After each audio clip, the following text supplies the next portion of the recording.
Let's see. Justin, does the Kansas TCU winner finally get respect?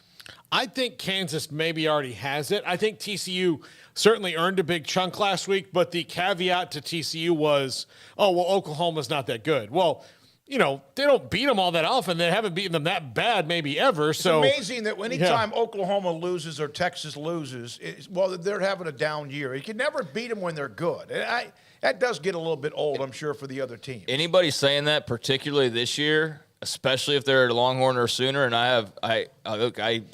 I'm you guys, so I'm not sitting here dogging my own people, so to speak, but they are homers, basically, especially if they're saying that in this year's Big 12 it's down because Texas and OU. Well, are we sure Texas is down? We don't even know that yet. They might be just fine. So are we going to suddenly turn that opinion around if they suddenly jump into the mix and, no, never mind, the Big 12 is good because Texas is good?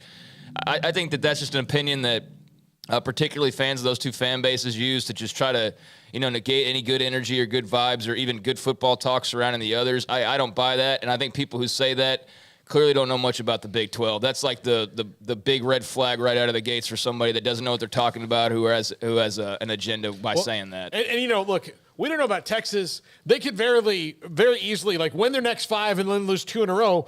And that's not a knock on Texas. That's just how the conference is and how the schedule goes. Yeah. You can win 5 in a row and be feeling good, and then all of a sudden you hit a bad matchup. Yeah. I mean, look, I think I'll give you an example in the Big 12 this week. Iowa State's 0-2.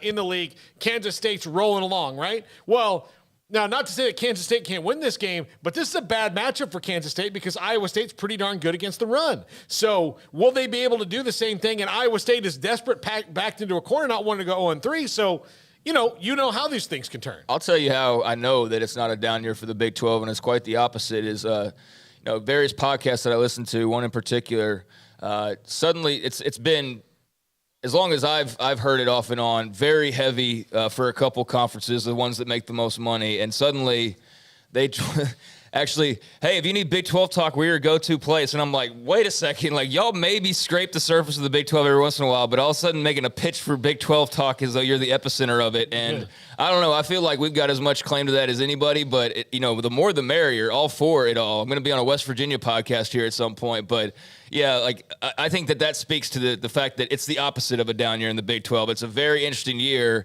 and I think people who see blood in the water or attention in the water see that, hey, there's a bunch of fan bases that are all potentially pretty good and this very tight race, and we want in on this too because this looks like it could be a lot of fun, and it has been a lot of fun so far, and it is set up to be a lot of fun, but that's how I know it's not a down year. But yeah, we can't rule out Texas being in the mix just yet. And look, Oklahoma goes and wins tomorrow. I think that's highly doubtful, but if they were to, you're going to have to give them some props. And I don't think we'll be talking about how down the league is.